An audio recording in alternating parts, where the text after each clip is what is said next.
নমস্কার বন্ধুরা, সুস্বাদে তোমাদের সবাইকে স্বাগত। বর্ষাকালে ভুট্টা খেতে আমরা কমবেশি সবাই ভালোবাসি, আর সেটা সাধারণত খাই আমরা পুড়িয়ে। তো আজকে আমি সেই ভুট্টা দিয়েই একদম নতুন রকমের তোমাদের একটা রেসিপি বানিয়ে দেখাবো। তাহলে চলো রেসিপিটা শুরু করে দিই।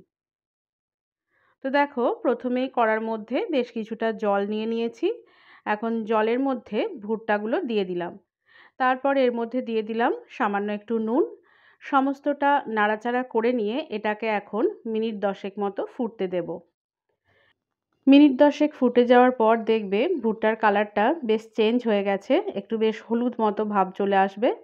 তো এই পর্যায়ে এখন গ্যাসের ফ্লেমটাকে বন্ধ করে এই ভুট্টার সমস্ত জলটা ভালো করে ঝরিয়ে নিচ্ছি।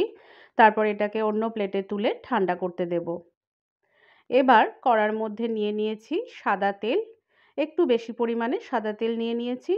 এখন এর মধ্যে দিয়ে দিলাম জিরে আর শুকনো লঙ্কা। এই ফোড়নটা দিয়ে কয়েক সেকেন্ড নাড়াচাড়া করে নিতে হবে। এখন কড়ার মধ্যে দিয়ে দিলাম গ্রেট করে রাখা পেঁয়াজ। পেঁয়াজটা দিয়ে এটার গোলাপি রং ধরা পর্যন্ত ভেজে নিতে হবে। আর পেঁয়াজটা কিন্তু বেটে দেবে না, আমাদের গ্রেটারের যে বড় দিকটা আছে সেই দিকটা দিয়ে এই পেঁয়াজটাকে গ্রেট করে নিতে হবে। এখন এর মধ্যে দিয়ে দিলাম গ্রেট করে রাখা আদা আর কাঁচা লঙ্কা, আর দিয়ে দিলাম গ্রেট করে রাখা রসুন। এই সমস্ত উপকরণগুলো দিয়ে এটার কাঁচা গন্ধটা চলে যাওয়া পর্যন্ত ভালো করে নাড়াচাড়া করে নিতে হবে। এখন কড়ার মধ্যে দিয়ে দিলাম টমেটোর পেস্ট। টমেটো পেস্টটা দেওয়ার পর এটা ভালো করে নাড়াচাড়া করে নেব 3 থেকে 4 মিনিট মতো। মাঝারি আছে 3-4 মিনিটের মধ্যেই নাড়তে নাড়তে দেখবে টমেটোটার থেকে বেশ ভালো মতো তেল ছেড়ে এসেছে। আর টমেটোর যে বাড়তি জলটা আছে সেই জলটাও কিন্তু সমস্তটা শুকিয়ে গেছে। তো এই পর্যায় পর্যন্ত নাড়াচাড়া করে নিয়ে এখন কিছু মশলা অ্যাড করব। তার জন্য দিয়ে দিলাম হলুদের গুঁড়ো, কাশ্মীরি লঙ্কা গুঁড়ো, দিয়ে দিচ্ছি ধনে গুঁড়ো, আর এর মধ্যে দিয়ে দিলাম গরম মশলা গুঁড়ো। এখন এই সমস্ত মশলাটা প্রথমে ভালো করে মিশিয়ে নিতে হবে। এখন এর মধ্যে খুব সামান্য পরিমাণে একটু জল দিয়ে দেব, যাতে মশলাটা খুব ভালো মতো কষানো যায়। যদি প্রয়োজন না হয় তাহলে জলটা কিন্তু তোমরা স্কিপ করতেই পারো। তো সমস্ত মশলাটা এখন আমি তেলটা ছেড়ে আসা পর্যন্ত ভালো করে কষে নেব। তো দেখো, মশলাটা খুব ভালো মতো এখানে কষানো হয়ে গেছে। আর মশলাটা কিন্তু আমি লো টু মিডিয়াম ফ্লেমে কষিয়ে নিয়েছি। এখন এর মধ্যে দিয়ে দিচ্ছি কাজু বাদাম আর চারমগজের পেস্ট, আর সামান্য একটু এটার বাটি ধোয়া জলটাও দিয়ে দিলাম। এখন এই সমস্তটা ভালো করে নাড়াচাড়া করে কষে নিতে হবে। ভালো করে নাড়তে নাড়তেই দেখবে এটার থেকে বেশ ভালো মতো তেল ছেড়ে এসেছে, আর গ্রেভিটা বেশ একটু থকথকে মতো হয়ে এসেছে। এই পর্যায় পর্যন্ত নাড়াচাড়া করে নিতে হবে।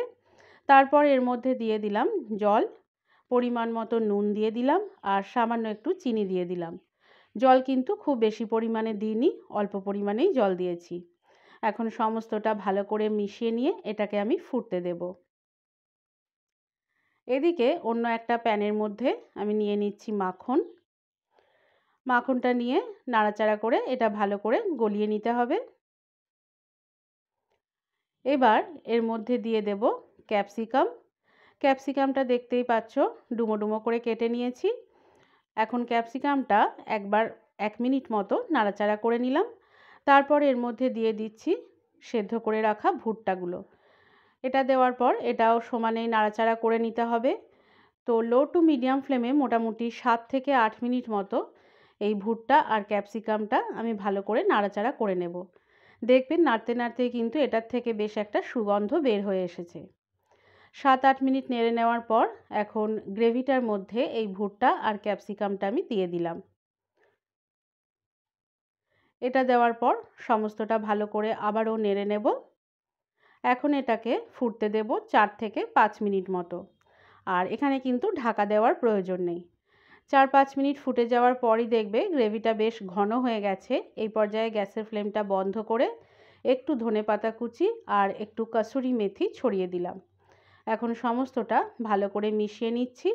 তারপর এটাকে ঢাকা দিয়ে মিনিট 5 মতো রেখে দেব। মিনিট 5 পর একটা বাটির মধ্যে তুলে নিচ্ছি। এখন এটা আমি সার্ভ করব রুটি দিয়ে। তো তোমরা চাইলে এটা কিন্তু পরোটা দিয়েও সার্ভ করতে পারো। খেতে দুর্দান্ত হয়। আর সবজির স্বাদে নতুনত্ব আনতে তোমরা কিন্তু ভুট্টা দিয়ে এই সবজিটা বানিয়ে নিতেই পারো। আর আমার রান্না ভালো লেগে থাকলে আমার চ্যানেলটিকে সাবস্ক্রাইব করে বেল আইকনটি ক্লিক করারও